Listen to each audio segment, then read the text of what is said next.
Do you like extra content? Do you like supporting your favorite creators? Well, do we have good news for you? We have a patron. No, not a Patreon, a patron. What's the difference? Literally nothing, except for the fact that our patron is through Podbean. We have donation tiers at $1, $3, $5, $10, and $15 per month. At $1, you can join our Discord server and have access to monthly bonus content. At the $3 tier, you can watch our unedited video versions of our podcast that are definitely not safe for work. To join, just visit our link tree in the episode description and click Become a Patron.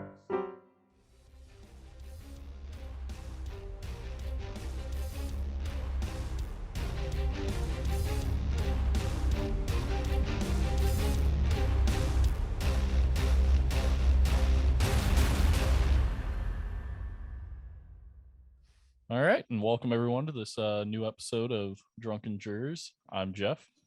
I'm Adam. I'm Nick. And this week we actually have a guest. It's our second guest ever. Everyone welcome Mathew King from the This Time in History podcast. Thanks everyone for having me.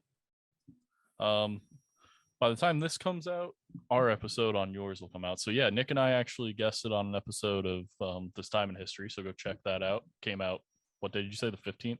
Yeah, April 15th. April 15th, yeah. So this comes out on the 18th, so perfect. Oh, perfect timing. Look at Right? us. Yeah, It's like look we at us. planned it.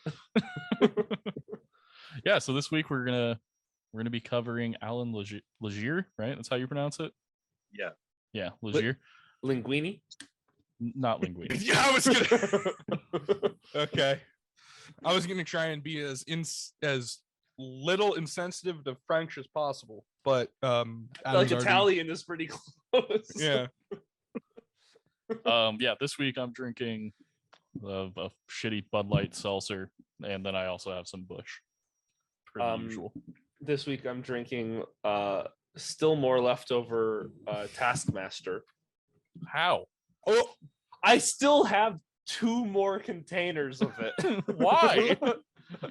Why'd you make Because- so many? Were you planning on dying at the end of Taskmaster? Because I like literally 20 minutes left in Taskmaster, I made a whole new picture.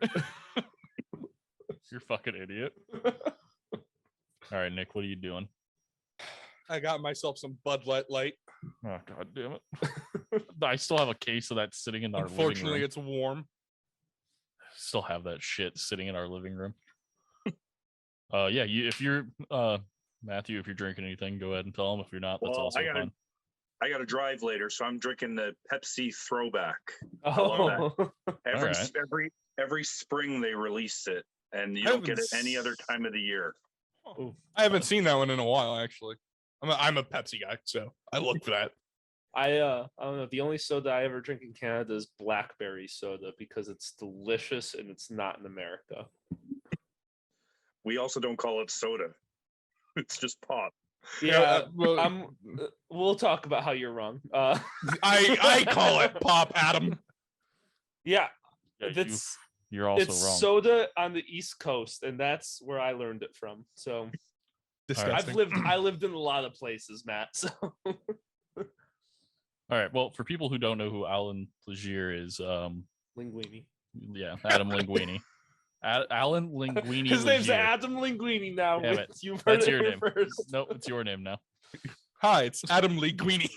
My name's Jesus. Adam Yulke, actually. Oh, fuck off. All right. Yes.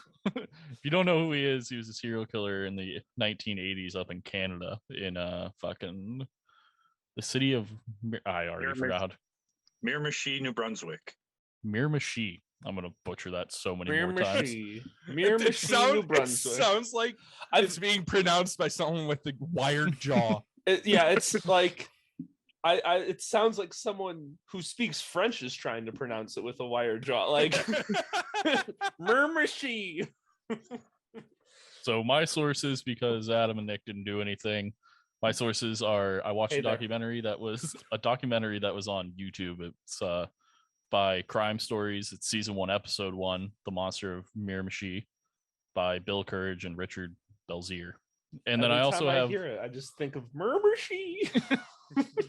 yeah, this is gonna be a long one. My other one is from It's like Wario trying to pronounce things. Medium.com, I guess. You done? We'll talk about it. Don't interrupt my jokes, Jeff. These are high quality and you can cut them out later, okay? All right, so Allan Legere was born on the 13th of February in 1948, and did you say it was like Chatham Head, New Brunswick. I don't know if you can tell this, but Jeff did not take French class in college. I did not. I didn't take it in high school either. Oh, man. Matt's actually just here to be Jeff's pronunciation guide. Yeah. No. I didn't take French past grade 9. You know, I was sitting in... More than we did. Yeah, that's way more than us. Listen, this is a true story. I was in grade 10 French class, and the French teacher came up behind. He started massaging my shoulders, and I dropped the class the next day. Yeah, That's that probably makes a sense. power. That's a smart move. No, I could barely make it through Spanish, and that's literally what 87% of people in America speak at this point. So I can't even focus on French, which is a language that we don't speak here. So I literally failed pretty much every Spanish class, 2nd through 10. this is coming from the Mexican. Yeah. Like, Yeah. You get whiter and whiter every time you speak, I swear. It's a gift. honestly, really. this is the most Mexican Nick's skin tone has ever looked, and I don't know why. It's the lighting. He actually has a light Yeah. in his fucking room. So Allan grew up without a father. His father was not in the picture, and his stepdad one night. Nick, this one relates to you, my guy. His stepdad one night left to go to the store and never came back. Yes, but that was my real father. I feel like Relatable, though. this guy definitely had it worse. He had 2 parents disappear on him. So throughout this, we'll learn that Allan has some pretty deviant sexual behaviors, and he definitely got those while he was a child, because there are stories that since his mom was a single mom, they lived in a very small house, and he lived in the same room with his sisters. He would often masturbate while watching them undress in the room. And then that led to him being like a peeping Tom and masturbating and at people's windows and stuff. All that really odd, weird shit people do. That is very creepy. Yeah, that's just very creepy. But It makes me uncomfy. yeah, I also don't know what any of us would do if we were going through puberty in that moment as well. Like, I mean, Well, I'm an only child, so I don't know what having a guarantee you I would sibling not is like. masturbate to my siblings. That's not happening. I'm an only child, so I don't know anything about this. But I'm like, if you're I don't know, going through puberty with all that happening around you, like, who knows? I mean, Game of Thrones did it. Why not them? It was just an endless stream of bombardment. I'm not ready for it to continue. Oh God, I don't even know where to go from here. Oh. Oh my God. We know that to be pretty much true because he's the one that told us that. That's an actual fact from him. He was very proud of his physique, and he worked out a lot. He was a very tall, muscular man, which in the documentary I watched is very true. He was a big son of a bitch, and from what he did to people that we'll get into later, he was strong as fuck. On a scale of Mark Wahlberg to Dwayne Johnson, like, where does he hit that? Probably like Or I guess closer, Tom Holland. I guess closer to probably Mark Wahlberg in like right before or maybe right after Pain and Gain. Not quite that swole, but he was a big fucking guy. Taller than Mark Wahlberg? Mark Wahlberg's like 6'1". Oh, I thought he was like 5'9". No. Who doesn't love a French brick wall? Apparently the French, they rebel every other fucking year, so. Oof. Oh, what's that noise outside? It's Thursday. Time for the monthly rebellion. The revolution is coming. It's a week earlier than last month. Why does everyone have torches outside? Looks at calendar. Oh, son of a bitch, I'm a day late. What? Hold on. The French still use torches. Is that what you're saying, right? No, they like to light shit on fire. Yeah, I like to picture Okay. the French have never technologically advanced since their first revolution. I'm It's glad the we're bayonet carrying. and the torch. Well, Matt, you're not French at all, are you? Are you? It's somewhere in there, maybe like 1/6. But I feel like it's also a difference. We're making fun of the French, not Yeah. necessarily French Canadians. Because there is a common theme on this show. Fuck the French. It Hey, is a when very was- common theme. When was that a thing, Nick? That was from We the make- Hirohito episode. yeah, we have made fun of the French almost every time they come up. Also, we do make fun of everyone though, because I'm America, right America's there also not great. I'm right there with you. Just when you start making fun of Canadians, then we'll talk. Are we I not don't- supposed to do that? Is that off limits? I'm I should have been given a heads up. when making fun of Canadians, it's not even like mean, because it's like, oh, you guys apologize. Like, okay, like nothing we have to say about you guys is mean at all. No, that's true. We do apologize a lot. It's true.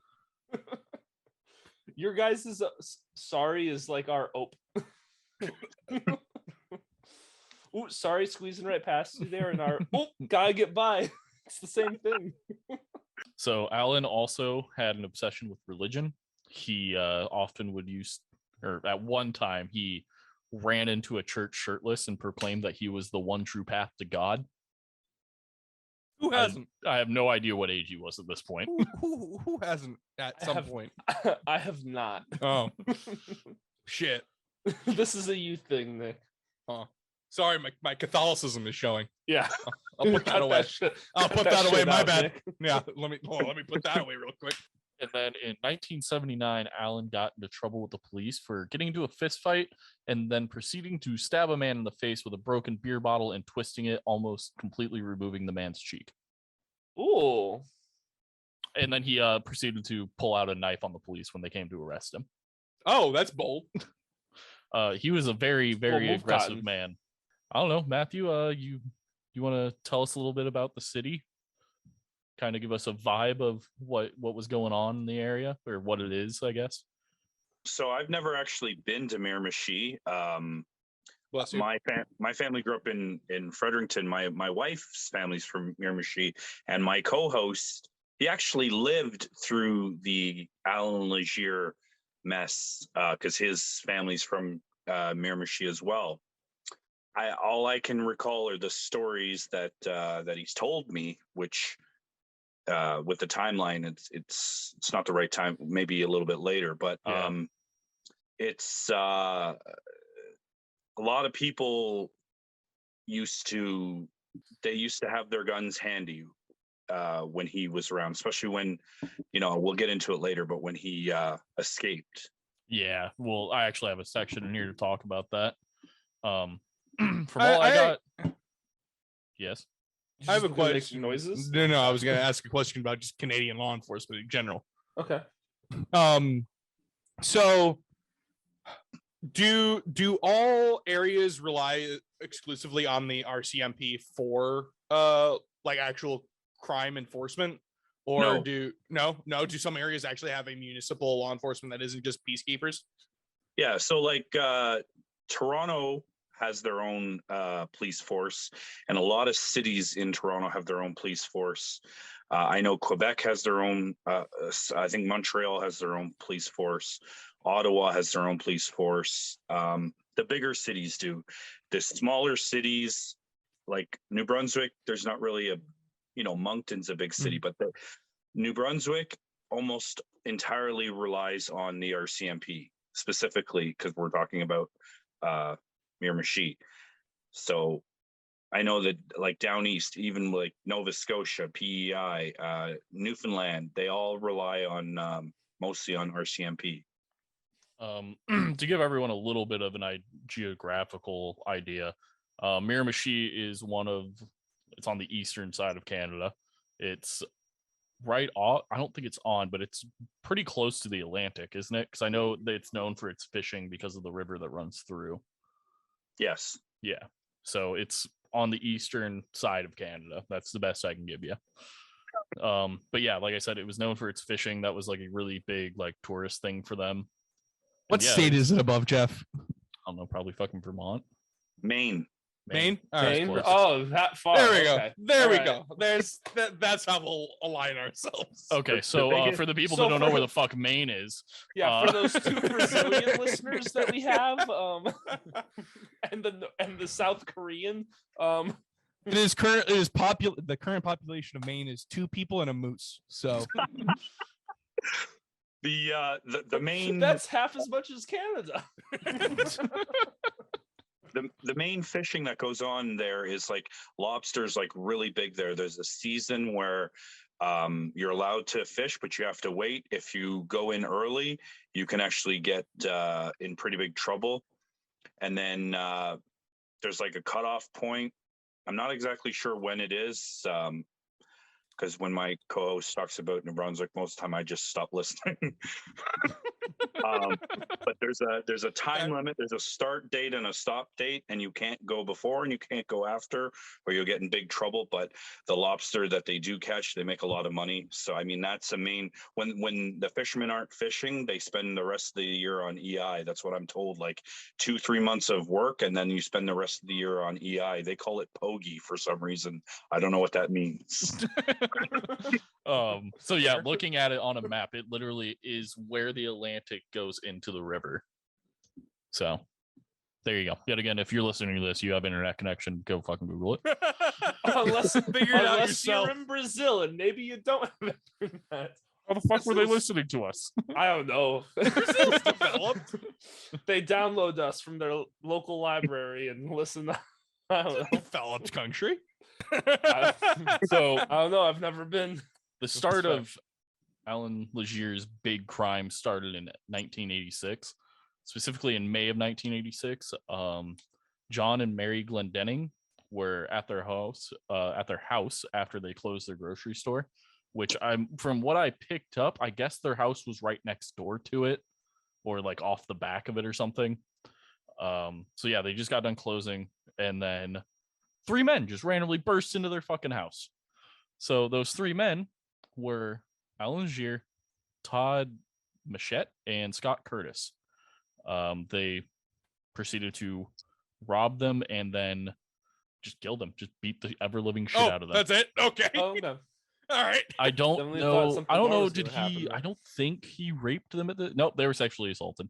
Oh, okay. There it is. There we go. That's That's what we were expecting. that's what I was looking for. Thanks. There we go. So yes, they were sexually assaulted and beaten.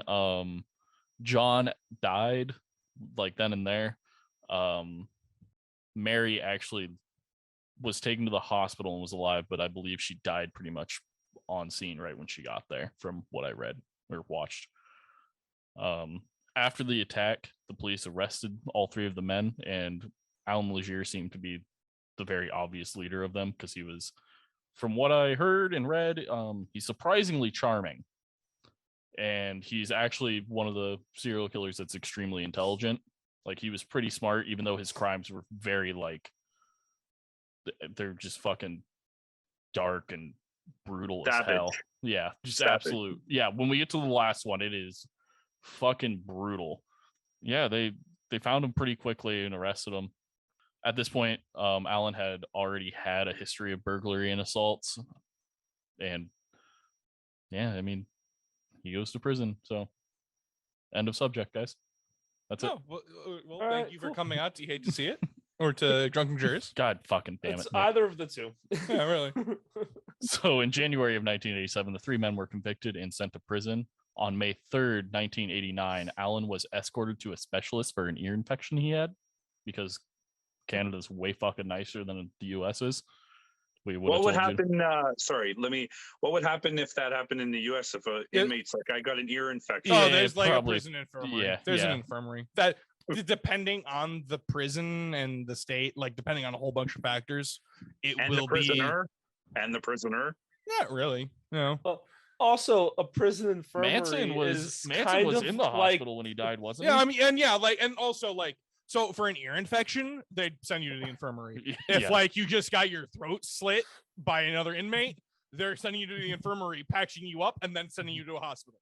And then they have guards that are specifically assigned to go with prisoners to hospitals. Granted, a prison infirmary here in the U.S. it probably hasn't been upgraded since 1812. So, they got morphine. It's close enough.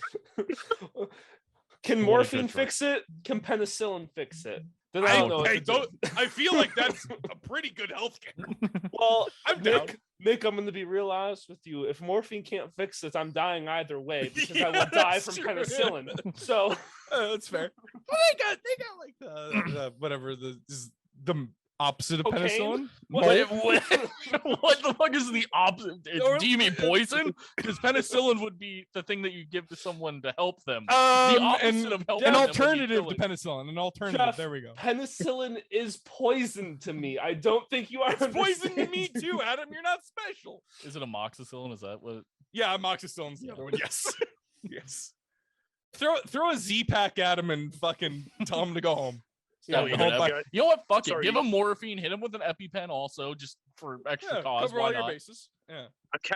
I'm catching up. You got a penicillin allergy, and you have a amoxicillin allergy. No, they're both allergic. No, we both have penicillin, so they would give us amoxicillin. For me, it's erythromycin. That is no idea what that is. It's in the penicillin family. That's all I know. Okay. Yeah. So is amoxicillin. Yeah. I don't know if you people have this up there. You people. But here in America, Jeff's allergic to onions and Nick's allergic to fruit. So this is it's a wild time. You people. I'm not. No, you can't move past you people. You people of Canada. Yes, that's what they refer to themselves as. I'm sure. Yeah. People, yes. Oh, a specific group of people. Oh God. Okay, so when Allan got to, when they left, they had him. They had him completely. Yes, they had him completely shackled, feet, wrists, and then chained together. So they take him to the specialist at the hospital with a couple guards. As they go in and they're checking him in, Allan says he needs to go to the restroom. And the officers allow him. And they allow him to go by himself. Allan then picks the lock with a makeshift key that he snuck in through his rectum. Ooh. So if you're wondering why prisoners are chained even though they're sick, this is why. Wait, because people fake this shit. Do Canadian prisons not do cavity searches? Like, what's happening here? So cavity searches, I mean, at least in the US, you have to have a specific you can't reason you can't just go, here, let me stick a finger up there. Oh, you can't, they don't just go bend over and cough. No. Like No. No, surprisingly, that is against one of our amendments. Yeah, that is blatantly against multiple amendments, actually. I think that might be against the Third Amendment too. I watch a lot of TV. I don't know. That's a really, really subtle don't house soldiers amendment joke. So there you go. No one understood it, and you explaining it has only made it worse. Thank you. That's what I'm here for. So yeah, he picks the lock on all of his cuffs, and then he just runs out of the bathroom. As he runs out, he pushes the guard that's in front of the bathroom door, and he just runs. He goes out the front door, and he sees Peggy Oliver was getting into her car, so he took her hostage with a knife that I have no idea where the fuck he got. Might have also been in his rectum. Who knows? Yeah, it was up his ass. Up your button around the corner. I'd like to think it was in his urethra. That's you. Fuck off. I don't like you. For the record, not a fan. You are my least favorite person in the Zoom call right now. Yes. And it's Nick again. Yes. So he takes her hostage and he drives away in her car. But he does eventually drop her off, but he keeps her car because that makes sense. Yeah. I'm starting to think that she was too young for him because from everything that I see, everyone that he sexually assaults is elderly. Well, it's good to know he has some decency. Well, I also feel like he could. How old are his victims? Over 60 from what it looked like. Oh. So, how old's he? Hold on, how old is he? So in the 80s, he's about 40. Oh, okay. Then I'm less. Let's. Thanks. Kind of sounds like he's got mommy issues. Oh yeah.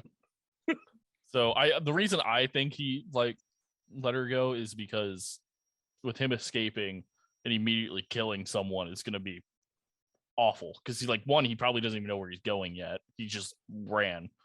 And then all of a sudden having to find a place to dump a body also is going to be pretty damn near impossible while doing that. Granted, he knows the area. He's from there, from what I believe. Or he lived there or something. Him escaping caused mass hysteria in the entire fucking town. There's a man who's known to kill people that just escaped, and the police cannot find him. Scared them so much that over the 7 months that he was just on the loose, gun sales went up, and like a lot. Yeah, like, Canada. Way to take one from the playbook. That's what I was telling you. Yeah, the gun wasn't far from their bed. Yeah, people constantly slept with it by their side. The real question is, was it far from their school? Because that's an issue we have here. Shut up. See, for every Canadian joke I make, I have to knock America too. I got bills and taxes, man. So not too long after this, on Sunday, May 28th, Annie and Nina Flam were running their grocery store together because apparently he only kills people that have grocery stores. So they ran this their sister-in-laws that ran a grocery store together, and Annie ends up locking up the store at 11 p.m. But as she did this, Allan snuck into the house because their grocery store was the main floor was the grocery store, and they lived upstairs. Hours later, a resident walking down the street saw that the house was on fire. When the firemen entered the home, they found Nina near the back door with bad burns, but she was still alive. She actually ends up surviving this, but they realized that she was badly beaten. So they then go upstairs after being able to get in there by putting the fire out. When they get up there, they see bones sticking out of rubble on a bed, and that's where they find Annie, and she's dead on the scene. She was also beaten and burnt. So the burn patterns on the stairs showed that it was arson, and also the fact that they were beaten. Like, obviously they weren't beaten and then their house just randomly lit on fire. At the hospital, Nina talked to the police, and she stated that she heard someone coming up the stairs and then they burst into her room. Allan, we all know it's Allan at this point. Allan then bound her and threatened her just to find out where they had the money. He then beat her and raped her. Then he tucked her into her own bed and then lights her room on fire around her, and he just leaves. She ended up untying herself and got down the stairs before she collapsed right by the back door. The fact how she lived or got out is absolutely, I don't know, amazing, because from what it sounds like, it was a very brutal beating, because that's just how he is. Like, his beatings are intense. During Annie's autopsy, they found that she had also suffered a similar assault, and they found hair and semen at the scene that they took into evidence. But they got pretty much nothing else over the next coming days. So they took this DNA because DNA typing was just becoming a thing in 1989, and they wanted to pin the Flom's murders to Allan, but they had to wait until the lab was fully built. The lab was still under construction when this happened. Really? Yeah. So they had the DNA so they could try to match it to him, but they had to wait. How long until it was built? Months later. Oh! Yeah, the RCA works slow, It's just crazy faster than the Illinois tollway road constructions. Adam, you complain a lot about the tollway. You clearly don't drive IDOT. No. Yeah, then you can complain. Yeah, so I don't know. It's interesting that this is because he thinks, like, at this point, he thinks he can get away with anything pretty much. Like, DNA wasn't really a thing. So, like, he doesn't leave, like, he can leave, you can basically just leave DNA around and they're pretty much fucked. But that's ultimately what, I guess it doesn't really pin it to him because everyone fucking knew it was him, but helps with when they put him to trial later. So months go by, and then in Newcastle on Friday, October 13th, Donna, I couldn't catch their last names. Donna is home alone, and Allan sneaks into the backyard. The last name is I think you pronounce it Dotney. Dotney? Okay, Yeah, so sorry. yeah, Donna Sorry for and interrupting.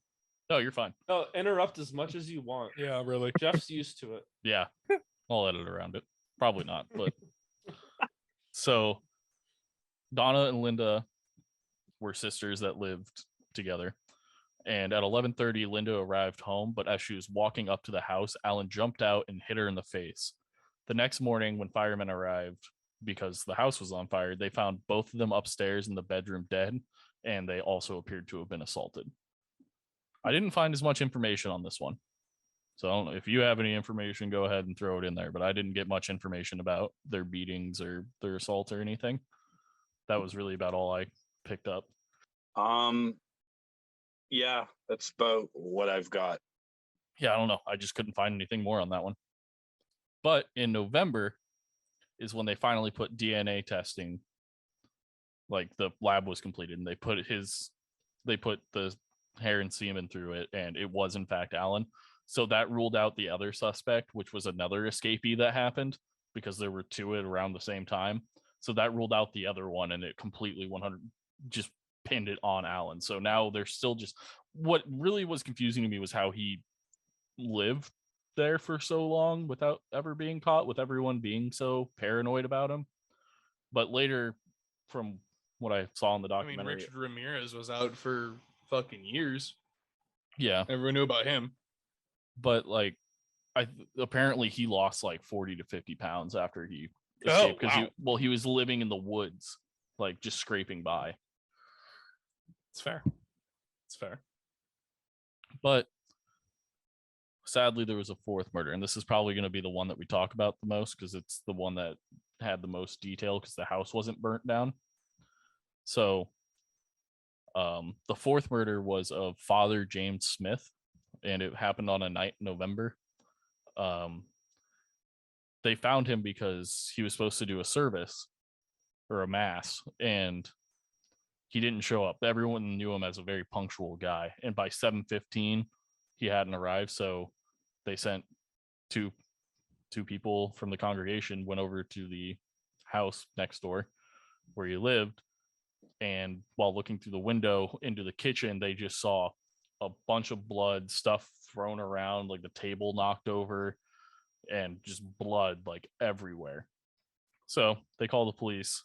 When the police go in, they see the same thing, but they find that, like, it's just a bunch of blood, so they knew the person had to be tortured. And they found found the father dead by his safe. So they think that he was trying to get him to give him the code, and he didn't, so he finally killed him. But the thing about this one is that he was tortured, and when they did the autopsy, his ribs had all been broken off the sternum. Oh my god. He had jumped on his chest. Wow. Jesus. Absolutely broke every single rib off the sternum. Yeah. But yeah, he was badly beaten, and he had his neck slit. That's what killed him. So he was alive when all of his ribs were smashed off the sternum. I feel like he wouldn't be alive for much longer. Does it say whether or not that he got into the safe? He did not. The safe was closed. So yeah, I guess he just killed him because he wouldn't give him the code, which is wild because so they say that he like tortured him, and I want to know what that was. That's what I was trying to look up, because like what the torture was? Yeah, like what he did to torture him, because like I mean, I like you said, popping after your ribs off. well, yeah, but like I wouldn't consider that torture. I would just consider that killing someone, because I'm pretty sure you die pretty you quickly. go into shock after that. Well, in my head, In my head, he would ask him, what's the code? He would say no, and he would break one rib and then repeat the process until all the ribs are broken. They said the only way he could have done it was jumping on his chest, so I don't think he could have broken them one by one. I think he would have just been jumping. Maybe he was just jumping on his chest over and over. Like maybe he would ask him, he wouldn't give it to him, and then he would jump on his chest. Or like stomp on it or something. It reminds me of like cannonballs and shit. Like how it would fucking hit you in the chest, and then you just fucking pop open like a lobster. So the thing that made this different was the fact that the house wasn't burnt down. They don't really know why, but they're assuming something caused him to flee. Like something happened where he realized he didn't have much time. But because he left early is why they found bloody footprints everywhere. Because he just walked around through all the blood. They also found, quickly after, they found James Smith's car in a parking lot along with the boots. After this, around this time, there is a cab driver that is waved down by Allan, and he tells the cab driver, the cab driver's name is Ron, he tells him that he missed the train, and once he got into the cab, he pulled out a knife and threatened the driver and told him to drive. Then he proceeded to pull out a rifle. I'm assuming he had a large like trench coat, because you don't usually, unless his rectum is just a fucking bag of holding from D&D and you can just stuff whatever the fuck you want in there. And could be. Adam, test it. His rectum must be like the bag that Hermione used to carry around in Harry Potter. Yeah, just pull I like this. Yes, that new canon. Yes, this is what happens. New Harry Potter lore just dropped. Yep, you heard it here first from J.K. Rowling. So while they were driving, they in the documentary they actually were talking to the cab driver. And he said, this entire time I was driving, I was thinking about, should I wreck the car? Like, would I have a possibility of living if I can crash the car, like, into a ditch or, like, into a place with people or something? Like, not killing people, but, like, where people were present. So they would immediately come over and help. Well, while this was going through his head, he hit a patch of ice, which they then started spinning out, and he started fighting Allan for the rifle. They end up in a ditch, and Allan doesn't kill him, but he now needs a new way to leave. So they act like hitchhikers, and when they get into a car with the driver, who is Michelle Mercer, who is an off-duty fucking RM whatever it is. RCMP. Yeah, there it is. Yeah. A Mountie. So off-duty law enforcement Mountie. They're called Mounties. No, fuck you. Okay. So she picks them up, and he threatens her and tells her to drive and take him to. He's going back to Miramichi, so tells her to drive there, and she's like, "Well, I can't. I'm low on gas, so we'll have to stop at a gas station." So they do.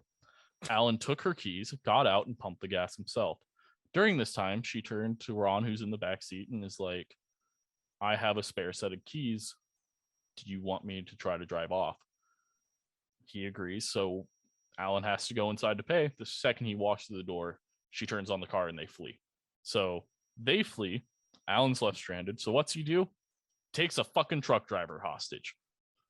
And now he's in a fucking vehicle with a truck driver. But of course, she was a fucking police officer. So that information got sent out real quick, and everyone's on high alert looking for him because of the murder that just happened. So they immediately send cops that way, and they pull over on like a back road. They pull over the truck, and Allan lets the driver get away.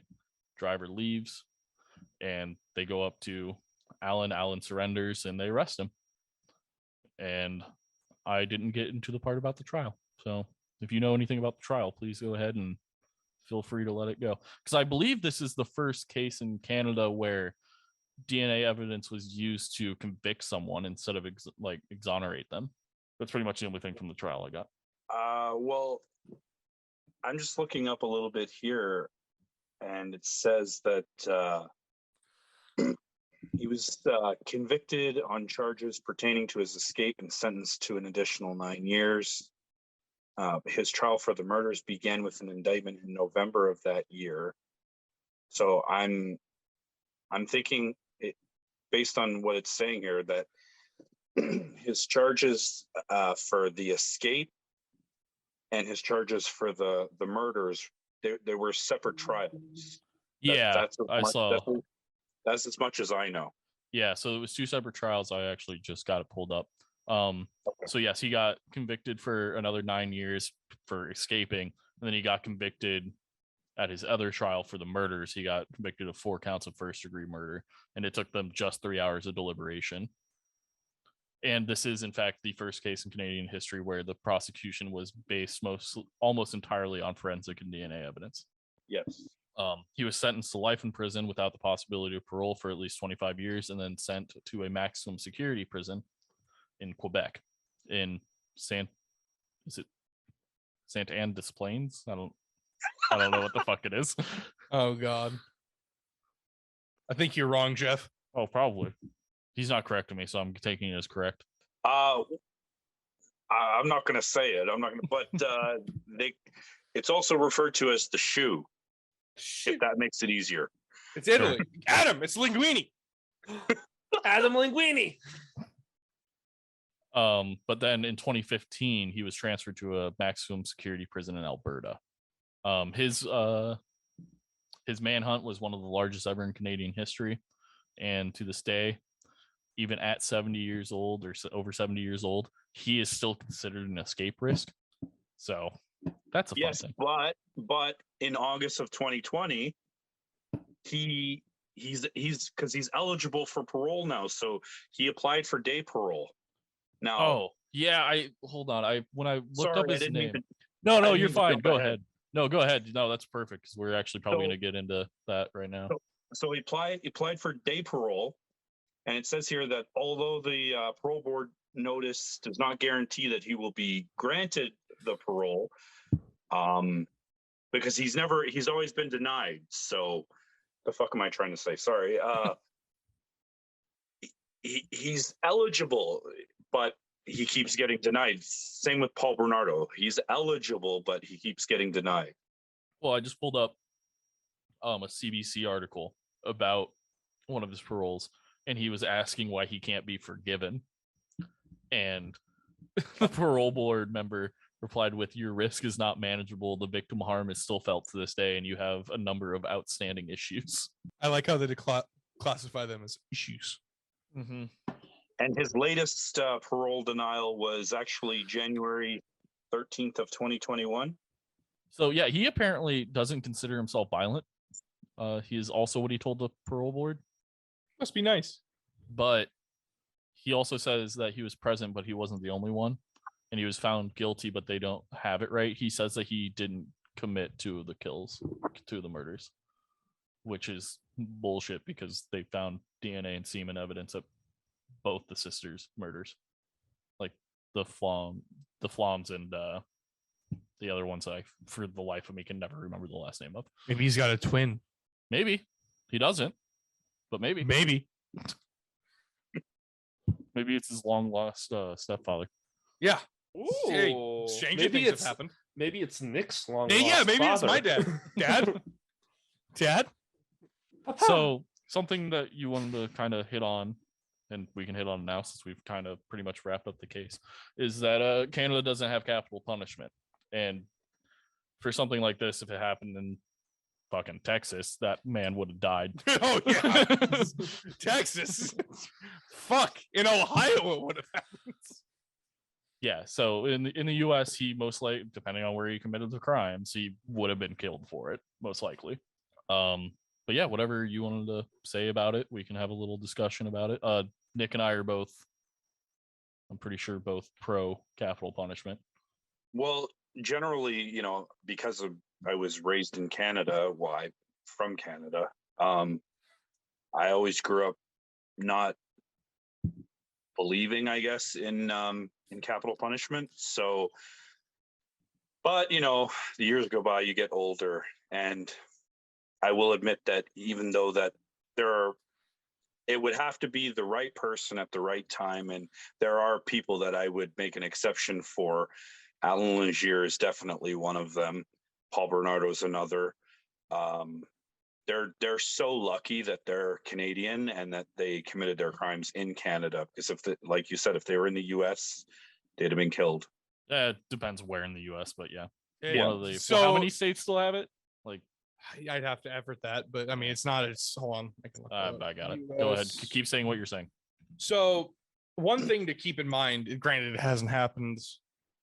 I think the last case was like 2005 was the last time. So the federal government still has capital punishment. So like it, to be clear, in any state in the US, you can still be subject to capital punishment, assuming you committed a federal crime involved. So like say you committed a triple homicide rape in Illinois, but one of them was in Indiana. Therefore, two things might happen. You might get extradited to Indiana, in which case they'll give you the needle, or the feds will come in, make it a federal case, and then you can be subject to capital punishment in that case. Even in California? Yep. If it's a federal crime, yeah. California is still part of the union. It's still a federal crime. The state of California might fight it, but it is still subject to federal laws. Yeah. So 27 states still have. So over half. There have been cases where like someone's done something extraordinarily heinous in like California, but they cross over the border into like, is Utah borders? No, is Utah border? Nevada. No, into Nevada. Say they cross into Nevada, then they'll just extradite them into Nevada, and then they'll be given capital punishment in Nevada. That stuff like that has happened. Yeah, if it's like a big national crime, like you said, the feds have to get into it, and the feds will take it. And I don't think there's been a federal capital punishment in a fucking minute. Federal execution. Yeah, I'm on the boat of I think capital punishment is deserved for certain things, like certain people, like serial killers. I definitely like. There's something so mentally off with them. I'm not saying mentally ill people should be killed because that's not right. But like, also an interesting statistic. An interesting statistic: only 17 people were executed in 2020. So yeah, okay. Post Greg executions.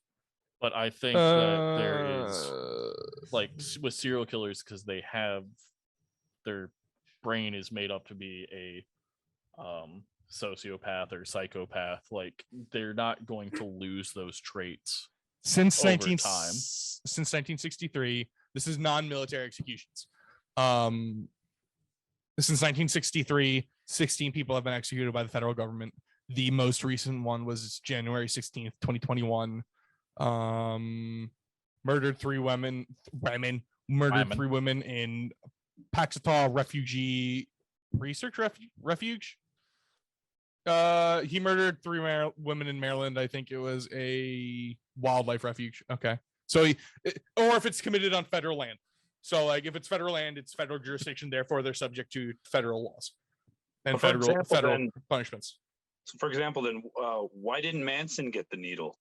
Because Manson was never fully California. 100. Yeah, California. Or California, and I honestly don't know that much about Manson. Manson, okay. I don't think was ever 100%. They couldn't. So how capital punishment works here is you have a full separate trial. So you get convicted, and then you have a trial to see if you're going to get the death penalty. So you have a capital punishment trial. Oh. And when you go to that, they have to prove like 100% they did it, and like basically Nick, back me up here. I'm losing it. So like when you, because like I just said, so you go to trial, you get convicted, and then you have your capital. You have so in the US, it's you have your trial where you're convicted, in which capital punishment's put on the board, and then there is an automatic mistrial. Or like automatically there is a mistrial if you were found guilty of capital punishment. In which case the entire ordeal has to be started all over again. And then there is the potential for another mistrial off of that one. And then most of those are granted because it's such a there's typically 3 trials whenever there's a capital punishment case. So like there are people who, obviously there have been people who have been wrongly executed, and It's bad. Should never happen. 10 guilty should go free for every innocent punished before one innocent is punished. That's something I'm a firm believer in.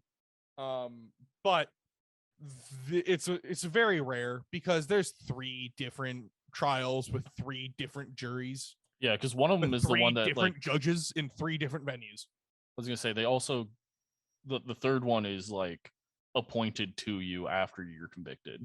Like you automatically get an appeal trial. Yeah, that's the third one is like you automatically get to come back and no. The second one is an automatic. The third one is like a hey, it's typically granted just because it's such a serious thing.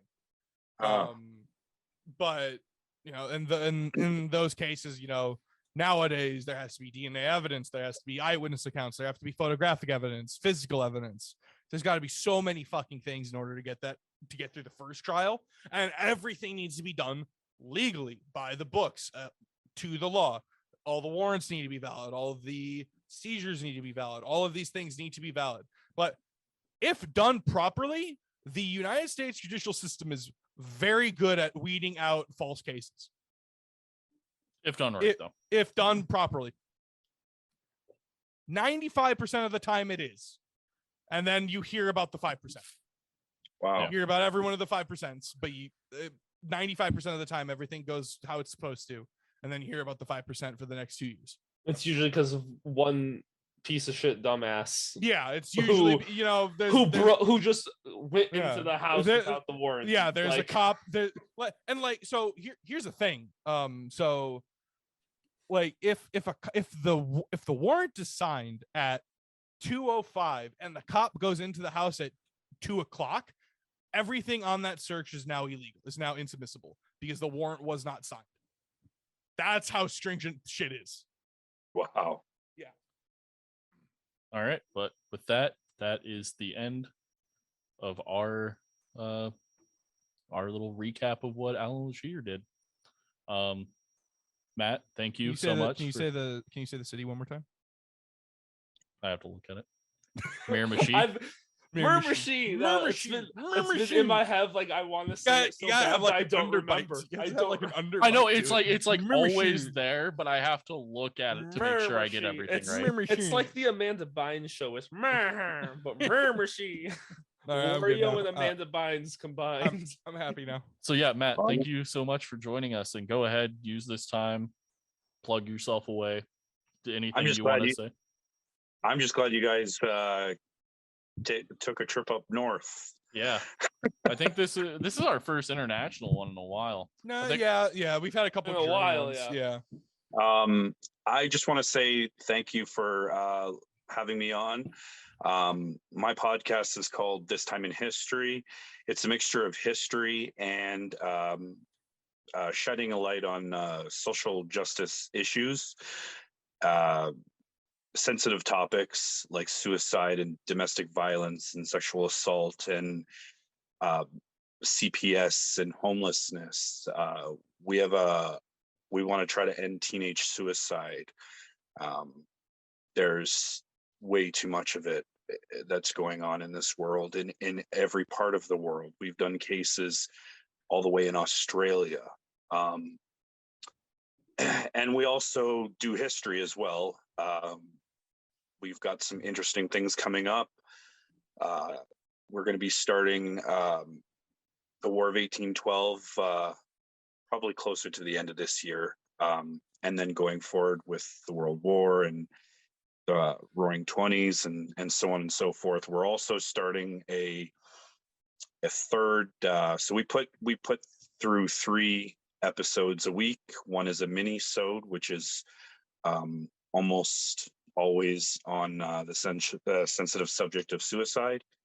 We have our main episode, and starting in May, we're going to be interviewing, because here in Ontario, it's municipal and provincial election season. So we're going to be interviewing potential candidates to find out where they stand on issues and get them to state their intentions on the record and then hold them to that. So we should do that with our politicians. I don't think we're getting anyone, but I'm down. It's not happening on this podcast, but in America, we Jeff should and do I, that. Jeff and I now live in the same voting district, so. Yeah, that's Well, fine. I don't know about you guys, but here specifically in Toronto, I'm pretty sure it's like that all across Canada, but specifically in Toronto, our rent control is out of control. Our grocery prices are up. Gas is ridiculous. And How much is gas for you right now? well, we do liters here. You missed that whole the last time. I was Okay. on. Yeah. We do liters here. Right now we're at I think it was $1.72 a liter. Okay, hold on. Adam math that. Adam math it. to Why are we having Adam math liters. something? Okay, so you said. Okay, so you said a buck what per liter? $1.72, I think, is the last I saw it. Okay, so 1 liter is a quarter gallon, roughly. So Yeah, roughly the same price as us right now. yeah, that's about what we Actually, got. probably a little bit higher. No, Canadian dollar is usually about like 10 to 15 This cents is a lot stronger of than the math. dollar. Hold on. Or math. Yeah. U.S. Whose idea was this? Okay, so Canada's dollar is a quarter more than the American dollar Yeah. right now. Well, yeah, that's Fuck It's that. one of ours is $1.26 for woo them. inflation. That's a different podcast. It's Go somewhere else for that. $1.26 for you people. You can't say can't that. do that. Jeff, edit something around there. Make it look. No, we should I? do Should them like I? you I can do. edit in something worse. pull back the clip of Nick talking about war crimes, and then I'll be happy. Yeah, Fucking so shoehorn that in.